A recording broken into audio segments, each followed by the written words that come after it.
What's up guys, here's a video breakdown of how I just made $440 on one single trade on my prop firm funded account in the past 1 week. So this is the trade as it closed in my funded account with the 5%ers. So you can see it's the real account, 5%ers. Refresh to show you the custom period for the trade that I've closed today. So that is the profitable trade for today. And here's the exact trade in the market. So I was buying EuroCAD, risking $150, targeting to make about 3 times the profit because my risk to reward was roughly 1 to 3 and my stop loss was 45 pips and I was targeting about 135 pips roughly. Interestingly enough, I always share all my analysis in my free Telegram channel. So I had also done the analysis of this trade even before it happened. I had predicted that I'm expecting it to get to a certain level in the market where I'll be looking to buy. So anyone who followed the analysis freely should have probably benefited from the same trade. See, it was quite a frustrating type of setup. So after the trade started running, you can see it took a very long time to go to my profit target. I'll just do a breakdown. So of course this wasn't easy holding because of all the emotional torture, but again, I just had to hold the trade since I really believe in following the plan to the letter and not allowing emotions to get into the way. I'll use the replay button on TradingView to show you the analysis at the time that I was taking the trade to make it more easy for you to see the exact thing that I was seeing in the market. So if I just take the charts a little bit back before I took the trade, this is how the chart was looking, and I'll just delete that. So the reason why I was looking for a buy setup at this point is because it was a key demand zone. I've explained in my previous videos. At some point back in time, we had this key bullish impulse. So you just go and look at where the impulse began. Then you mark from that wick, the lowest point of the impulse to this first breakout candlestick. I always try to minimize my demand zones to not be more than 50 pips. That's why you see it's looking like this. So if the candlestick is going more than 50 pips, I'll minimize it to be at least 50, because when the zone is too big, it's likely to give you low probability setups. So the idea is that in future, whenever price comes back to this zone, we'll be looking to buy since it's a key level of demand. It's where buyers started pushing price higher some time back. In case you don't understand this concept very well, I've done so many video breakdowns of demand and supply of my previous trades. You can just go and watch somewhere on Thursday. Price was coming close to the demand zone, and what I'm looking for is to buy once price touches the demand zone and gives me a confirmation, which is a W pattern in this case. So if we start with the replay just to see how the candlesticks behave, waiting for price to touch the demand. Yes, we had the first candlestick that touched the demand zone here. So once price touches the demand zone, I always want to look for any evidence of a how will I say, a W pattern, since I'm looking to buy. So if you check carefully, after this touch here, if you start scrolling back in time, you'll notice that price dropped, went a little bit higher, it dropped all the way down. You can use the body or the wick, then it came and closed above. So when it closes above, to me that's a complete W pattern. Then I come and mark the middle part of that pattern, the body, which I consider the neckline, and I wait for price to come and retest the neckline with either the next candlestick or the series of the next candlesticks, because you can't tell which one exactly will trigger the neckline. So what I did, because if you look carefully, this candlestick never triggered the neckline. Part of my strategy is I've factored in 3 to 4 pip spread allowance, because especially whenever you're trading crosses like the Euro card, GBP card, the spread can be a little bit bigger than currencies like the major pairs, in short. So this was the ideal entry point, but I just gave myself some 2-3 pip allowance, and I remember I put my entry just somewhere here. So when this candlestick came at this point is where I had a buy position. So I was buying from that point with a stop loss of 45 pips, and my TP at this point in time was about 135 pips, because I was looking for a risk to reward of 1:3. So now my trade is running at this point in time. It has to go to my profit. Also, one more thing, anytime my trade hits a minimum of 50 pips, I automatically adjust my stop loss to break even. So what happens is, whenever my trade starts running, I always come and measure the distance of 50 pips, which is somewhere there.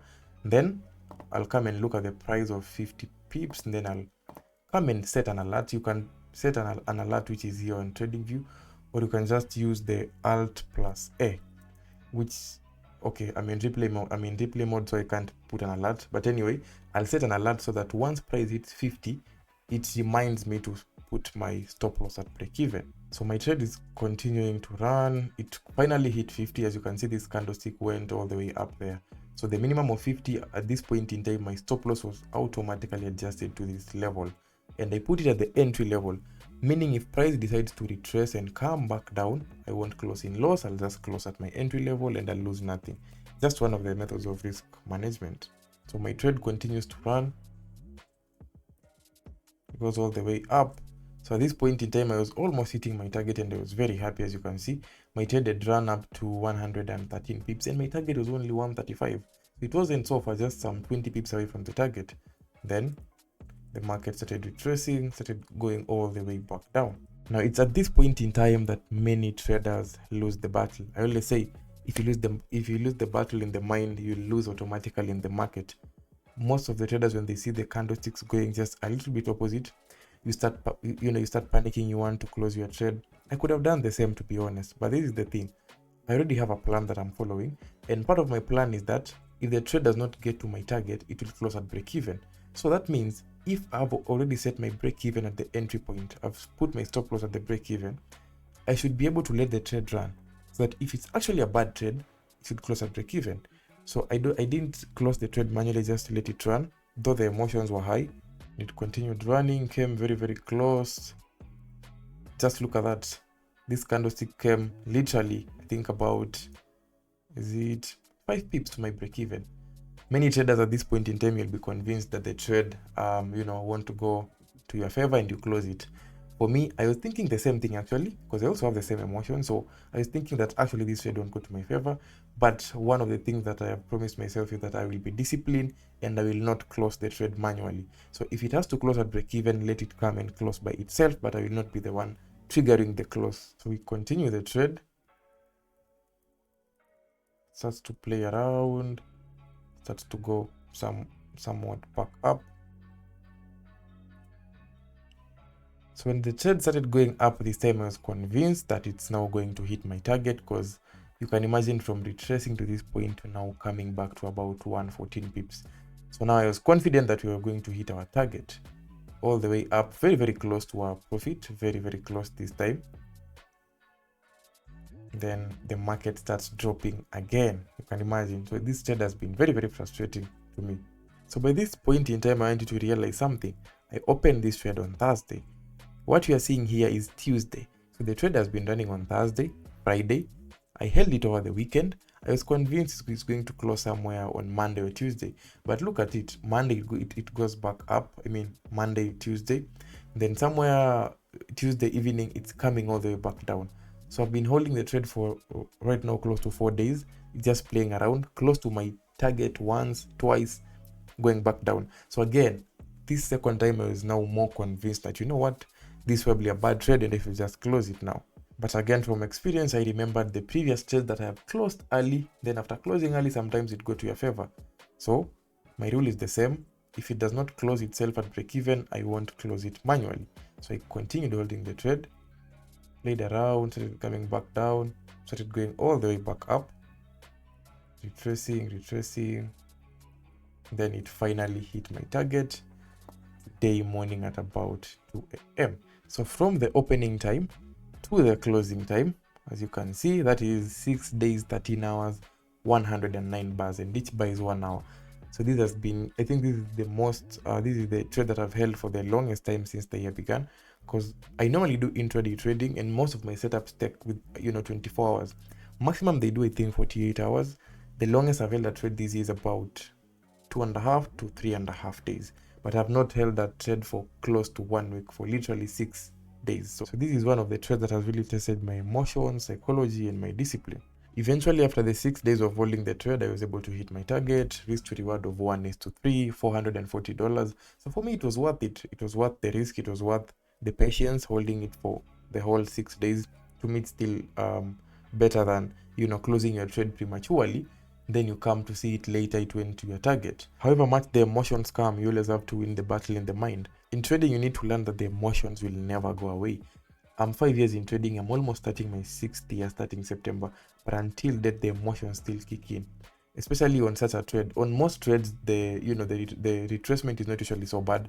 It will just retrace with maybe 30-40 pips. It continues to my target, but I've not had a trade that has really tested my discipline in the market like this. So it brought out, the better part of my emotions in trading, and it just reminded me that I'm human, and I was so tempted to close this trade. And right now I could not be having any trade breakdown to show you guys, and I could not be having that $440 extra profit made in my account. If you think of it, the difference between those who actually make it in trading and those who don't is just the mental state.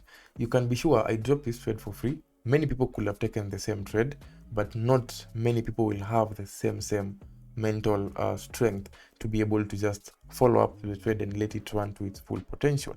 One tip I'll give you if you want to hold trades, it's been said very many times, detach yourself from the money. You see, when you're opening the trade, I was risking $150 to make about $450, right? So if every time I was just thinking about the potential $450 to be made on this trade, then I will start getting frustrated. But remember, before you open a trade, you are risking the $150, like for example in this case. So what I've come to learn is that don't just look at the profit side, look at the negative side. So if I'm risking 150, I train my mind to be okay with losing 150 before I open the trade, right? Because 150 was just about 0.5% of my account. So even if I took a stop loss of 0.5% of my account, that's literally nothing. Anytime you press the buy or sell button, it simply means you are making yourself okay with the fact that you are going to lose. Now, most traders open the trade, but when it starts to go a little bit negative, you start to panic. Why are you panicking? By the time you are buying, you knew you were risking, let's say $100, you are risking $1,000, whatever you are risking. So you must be comfortable with the risk before you place a trade. That really helps me to hold my trades, because when it starts to go sometimes against me or it starts to retrace, I'm not so tempted to close because I know I've not risked so much on this trade. And the fact that I was already willing to lose $150, at this point in time, my stop loss was at break even. So worst case scenario, the trade will come at break even and I'll close at zero. Now, I was comfortable losing $150 by the time I pressed buy on this trade. But in this case, I'll only lose zero at break even. So if you look at it, to me, it's a win-win situation.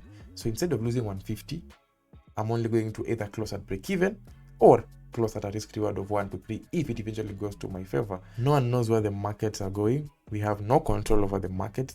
The best you can do is follow your plan. As long as you've back tested, you have the confidence in your system, just let the probabilities play out. Whenever you're back testing, you'll find trades that hit profit, stop loss, or break even. So then ask yourself the question. For instance, let's say you have a 60% win rate or a 70% win rate, right?